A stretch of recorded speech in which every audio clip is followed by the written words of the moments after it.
This is SSPTV News, brought to you by Samsung Productions and the Hazleton Standard Speaker.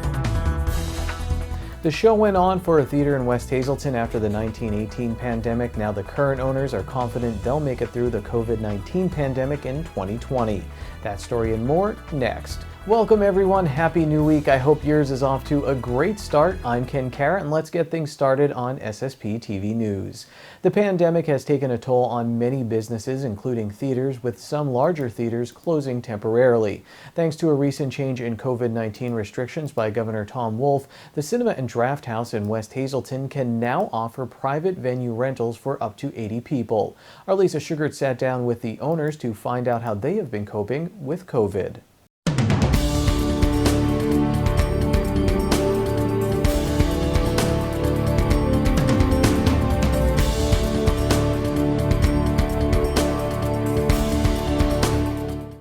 Well, during these days of the pandemic, we'd all like to say, let's go to a movie.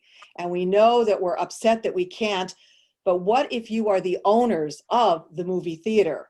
I'm pleased to be joined now by Sybil and Tony Katona, who are the owners of the Cinema and Draft House in West Hazleton, a very popular place to go. I love going there. How are you guys dealing with this? What's it been like during the days of the pandemic for your theater? Well, I don't think we anticipated this taking 8 months. We thought when we first closed down, we thought that it would be a little bit of time, maybe a month or two. And here we are in mid-October and still no end in sight. The industry has been suffering terribly, and we're suffering right along with them. Yeah, most weekends movies gross 100,000 or 100 million to 200 million. The last few weeks they've been grossing under 10 million combined, and it's just a difficult time. Yeah, and I've seen too that the big name movies, they're either pushing them back or they're going digital. Right.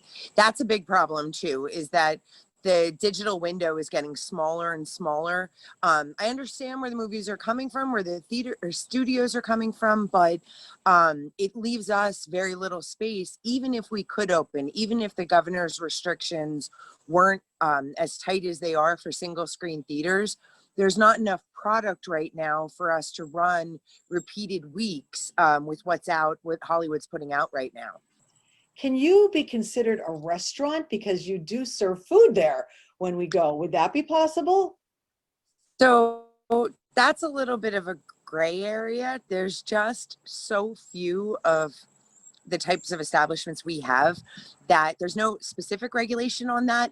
But the potential to have issues with our liquor license, with our food license, there's a lot to lose in this regard. And so we haven't really pushed that as hard as maybe we could, because again, what would we be opening for without new movies coming out? So if movies start to roll and that restriction is still in, of course we would really try to to fight that battle. But for right now, it seems almost like a moot point because we don't have anything to show for the screen.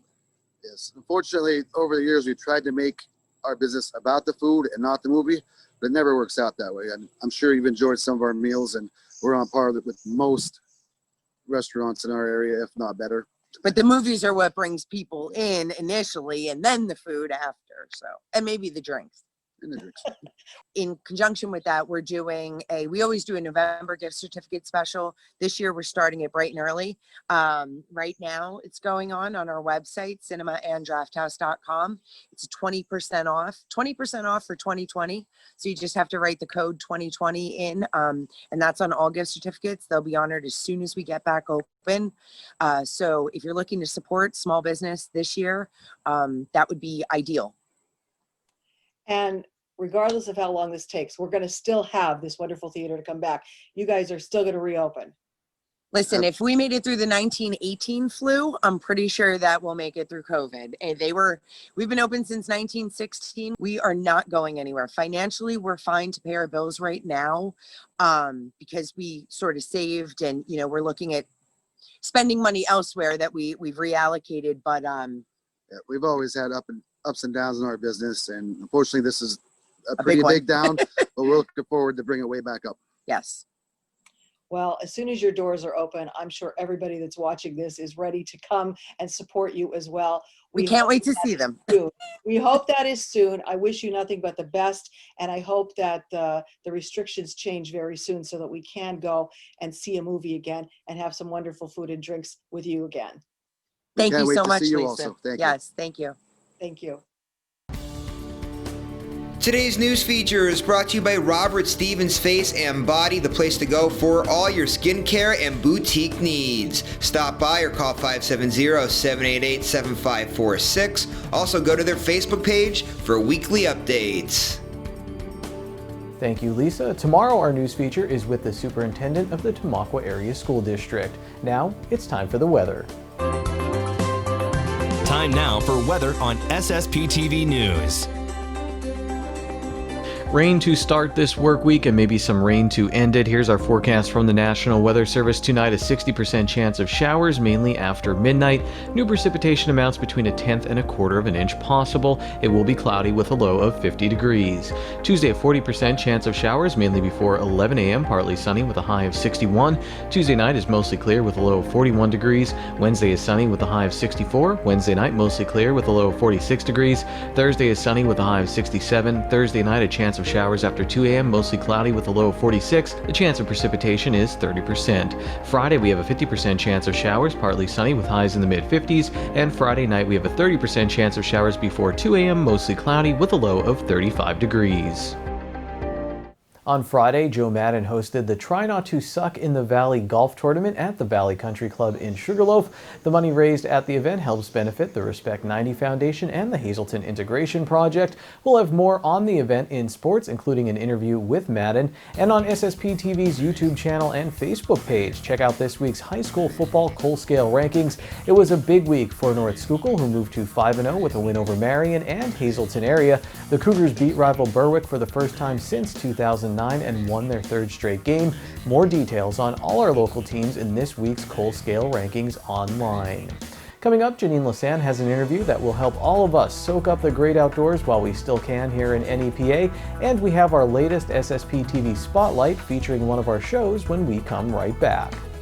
Good evening, everyone. Here's today's Talk of the Town. The Anthracite Museum will be holding a virtual program on healthcare and pandemics in the Anthracite region on Tuesday, October 13th at 7 p.m. If you would like a link to the Zoom webinar, you can call 717-810-7699. The Walk-In Arts Center in Schuylkill Haven has a few fall happenings taking place. Check out walkinartscenter.org to get involved. The Butler Township Community Garden is seeking 2021 Market Gardener applications. To learn more about this opportunity, you can contact the president, Joe Robbins, at the number or email that is listed on your screen. SSPTV News would like to send sincere condolences to the family and friends of Judith Ann C. Goldian, age 80, of Hazelton. No public viewing will be held. The Damiano Funeral Home is assisting the family. Today's social and obituary report is brought to you by Harmon Funeral Homes and Crematory. Call 570-788-0977 or go to harmonfuneral.com.